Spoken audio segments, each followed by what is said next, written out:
বর নাকি আমায় হঠাৎ মাঝরাতে বসে বসে আলতা পরিয়ে দিল। আরে ব্যাপারটা কিছুই না। আমাদের ফুল ফ্যামিলি মানে শ্বশুরবাড়ির ফুল ফ্যামিলি আমরা কালকে যাব দক্ষিণেশ্বর। তো হ্যালো গাইস, দেখতে পাচ্ছ সকাল সকাল সেজে গুজে আমরা সবাই বেরিয়ে গেছি এবং টোটোয় উঠে পড়েছি। দাদামণি তুষার সামনে বসে আছে, পাশে কাকিমা আছে, আর একদম সামনে আমার বরমশাই বসে আছে।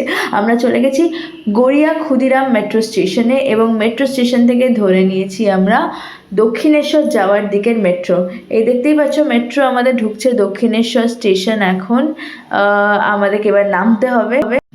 নেমেই প্রথমে আমরা দক্ষিণেশ্বরে না গিয়ে আদ্যাপীঠ মন্দিরে চলে এসেছি। এখানে মন্দির প্রাঙ্গণে একটু ঘুরে আমরা ভোগ খেতে ভেতরে আসলাম, কারণ আমাদের অনেকটা বেলা হয়ে গেছিলো। এরপরে আমরা আর ভোগ পাবো না, পৌঁছতে দেরি হয়ে গেছে। এই যে আমরা ভোগ খেতে বসে আছি সবাই মিলে।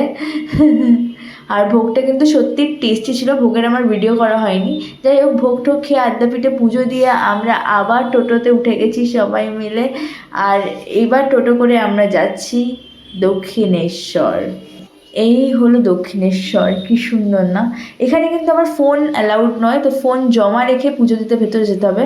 তো আমরা সেটাই করলাম, ফোন জমা দিয়ে গেছি, তাই কিছুই তোমাদের ভিডিওতে দেখাতে পারলাম না। এই সন্ধেবেলা হয়ে গেছে, দেখো আরও সুন্দর লাগছে জায়গাটা। তারপর আমরা মন্দির প্রাঙ্গণে কিছু রিলস শ্যুট করে নিলাম।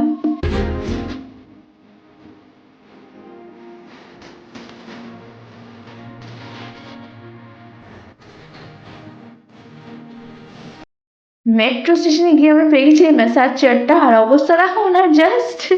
আমরা সবাই 1 by 1 এরমভাবেই ম্যাসাজ নিয়েছি আর খুব এনজয় করেছি। সারাদিন ঘোরার পরে রিল্যাক্সেশনটাই মনে হচ্ছে কেন শেষ হয়ে গেছে। যাই হোক, আর এরপর দেখো ম্যাসাজ খেয়ে দাদামণি আর কাকিমা কীরকম ঘুমাচ্ছে মেট্রোতে, আর আমরা খাবার ডিসাইড করছি যে বাড়ি গিয়ে কী খাবো।